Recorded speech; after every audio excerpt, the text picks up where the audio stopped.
My toddler could paint that. You have probably heard this many times from people who are trying to discredit modern art, from Pollock to Malevich all the way to Picasso, who was famously quoted for saying, "It took me 4 years to paint like Raphael, but a lifetime to paint like a child." So perhaps, yes, your toddler could have painted that, or maybe, as Susie Hodge suggests, they couldn't. But this video isn't about the artistic talent of your toddler, but about an artist who, when I first saw his paintings, I immediately thought, if I had a toddler, they would be able to paint that. We'll be taking a look at abstract expressionist Cy Twombly.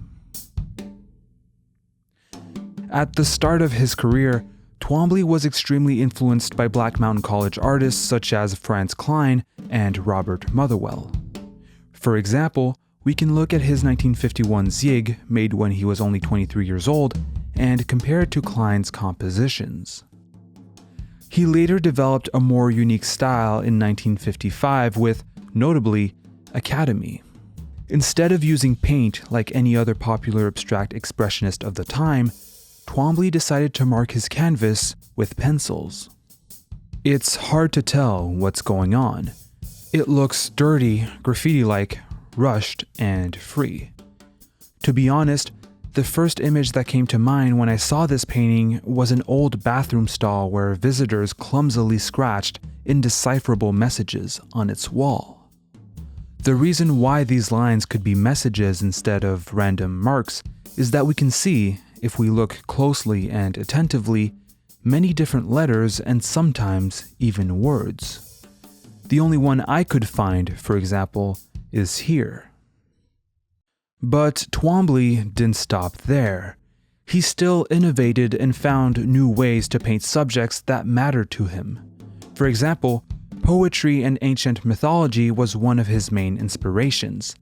This passion for ancient mythology translated in his 1962 Leda and the Swan, a myth in which Zeus turned into a swan to seduce Leda. He would then, still as a swan, have intercourse with her. Here, the image explodes and violently spreads out to each edge of the canvas. The few recognizable things are the title at the bottom right of the painting, hearts symbolizing seduction, and finally, a window.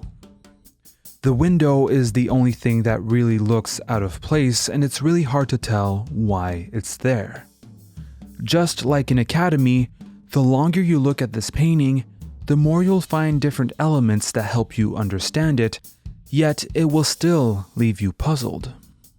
Finally, this leads to the series of paintings you may know Twombly for, which also ties in with the idea that your toddler could do it. This is his series of paintings reproducing what looks like chalkboards.